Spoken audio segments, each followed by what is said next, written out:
Bonjour, aujourd'hui on va parler des compliments. Pourquoi c'est important de complimenter son enfant et comment le faire. Moi, c'est Caroline du blog Moi, Parents Bienveillants, le blog pour les parents qui en ont marre d'en avoir marre d'être parents. Avant, j'étais une mère parfaite. Oh, j'aime tellement les enfants. Et puis j'en ai eu un, et puis un deuxième, et puis un troisième. C'est là que les choses se sont gâtées. Alors j'ai cherché, creusé, lu 1 million de livres au moins. Je me suis formée. Et me voilà. Ça t'est déjà arrivé, toi, de complimenter quelqu'un et qu'il te dise « Ouais, bof, c'était pas grand-chose ». Oui, avec mon chéri, c'est énervant d'ailleurs. Moi, j'ai envie de lui dire un truc gentil et lui, il fait comme si de rien n'était. Du coup, j'ai arrêté de lui faire des compliments. On l'a un peu évoqué dans la vidéo sur les 5 langages de l'amour. Pour être correctement perçu, un compliment ne doit pas être un jugement. Or, la manière classique de faire un compliment, c'est de dire des choses comme « Oh, ta tarte aux pommes est sublime » ou « T'es une vraie championne au foot » ou encore « Oh, comme tu es gentil ». Bah oui, mais en réalité, la tarte aux pommes ne passerait pas la porte de la cuisine de Pierre Hermé.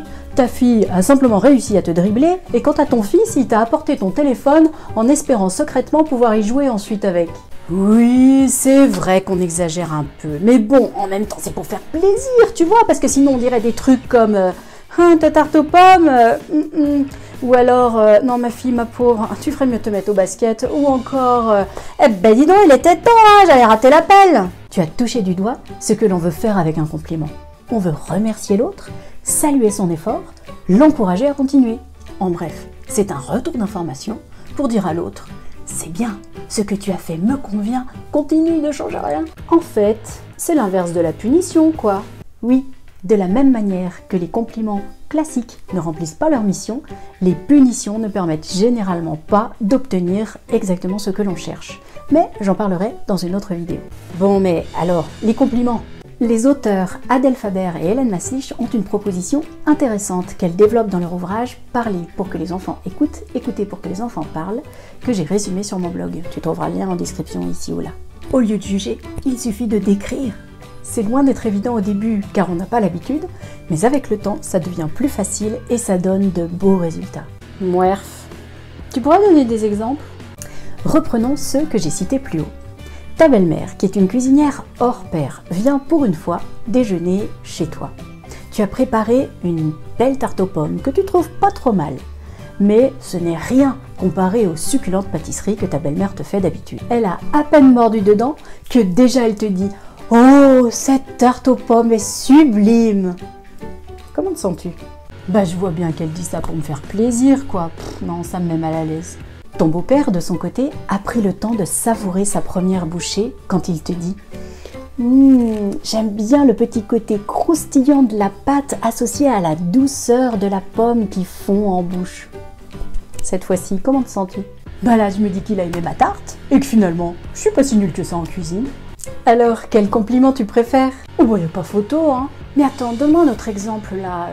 Un truc concret. Attends, oui, quand mon chéri part au travail, là, qu'il a mis son beau costume et qu'en plus il a son super parfum qui sont trop bons, je lui dis, et on dirait qu'il m'écoute pas. Tu peux lui dire un truc comme j'adore quand tu portes ce costume pour aller au travail.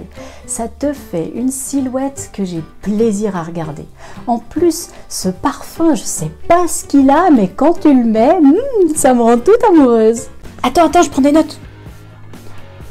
Mais dis-moi, pour ma fille, je la trouve tellement jolie en jupe, mais elle met que des pantalons. Alors là, tu essayes d'utiliser le compliment pour manipuler l'autre.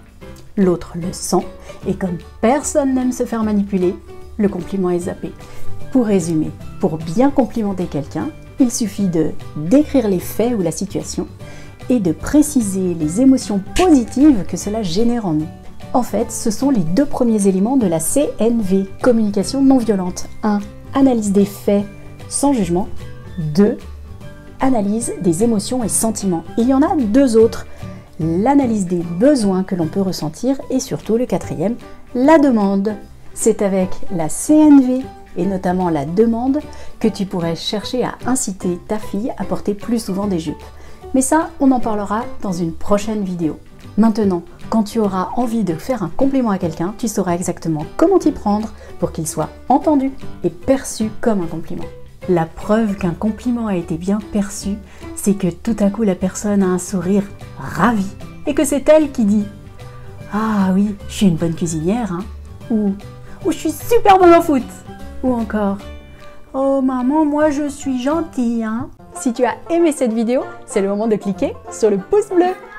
Oui, de la partager avec tous tes amis, surtout si ce sont des parents, surtout s'ils sont moins bons que toi.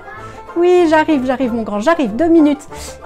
Tu peux aussi t'inscrire à ma chaîne YouTube et bien sûr, oui. N'oublie pas de télécharger mon guide gratuit 5 outils pour gérer et limiter les crises avec bienveillance. Oui, allez, j'arrive, c'est bon, cette fois j'arrive.